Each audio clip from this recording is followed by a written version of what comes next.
સમગ્ર દેશની અંદર લોકસભાની ચૂંટણી 17મી માર્ચથી જાહેર થતાની સાથે જ આદર્શ આચારસંહિતા લાગુ પડી જાય છે અને આદર્શ આચારસંહિતા જેમ દેશમાં લાગુ પડે એમ ગુજરાતમાં પણ આદર્શ આચારસંહિતા લાગુ પડી જાય છે। બનાસકાંઠા લોકસભાની અંદર ગુજરાત વિધાનસભાના અધ્યક્ષ સન્માનીય શંકરભાઈ ચૌધરી ભારતીય જનતા પાર્ટીના ઉમેદવારની તરફેણમાં મત માટે પ્રચાર કરી રહ્યા છે। તેનો વિડીયો સાથેના પુરાવા અમારી સામે આવ્યા અને સ્થાનિક કક્ષાએ રજૂઆત પણ આવી કે આ આદર્શ આચારસંહિતાનો ભંગ કરી રહ્યા છે।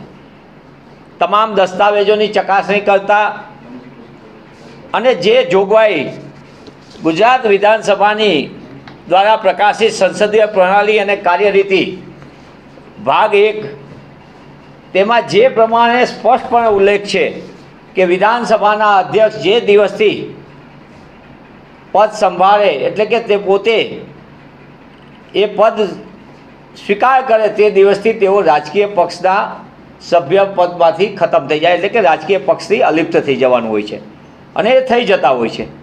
આ એક સંસદીય પ્રણાલી અને કાર્યપદ્ધતિના સત્તાવાર જે ગુજરાત વિધાનસભાએ પોતે જ બહાર પાડેલામાં નિયમ છે।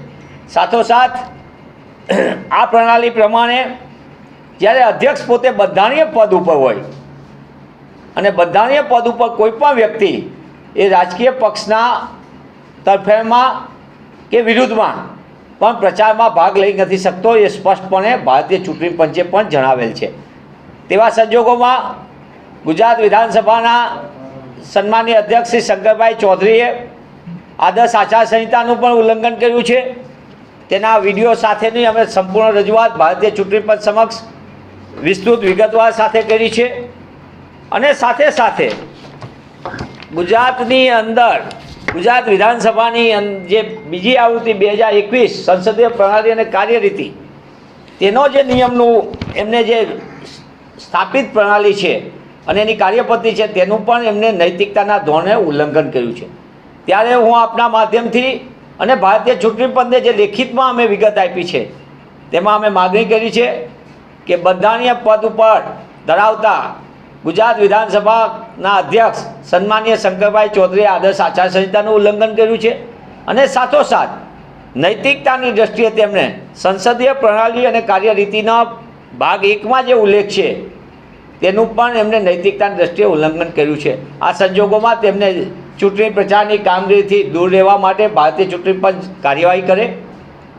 સાથોસાથ નૈતિકતાની દૃષ્ટિએ ગુજરાત વિધાનસભાના અધ્યક્ષ સન્માનીય શંકરભાઈ ચૌધરી પણ નૈતિકતાની દૃષ્ટિએ આવા પ્રચારથી દૂર રહે તેવી અમે માગણી કરીએ છીએ।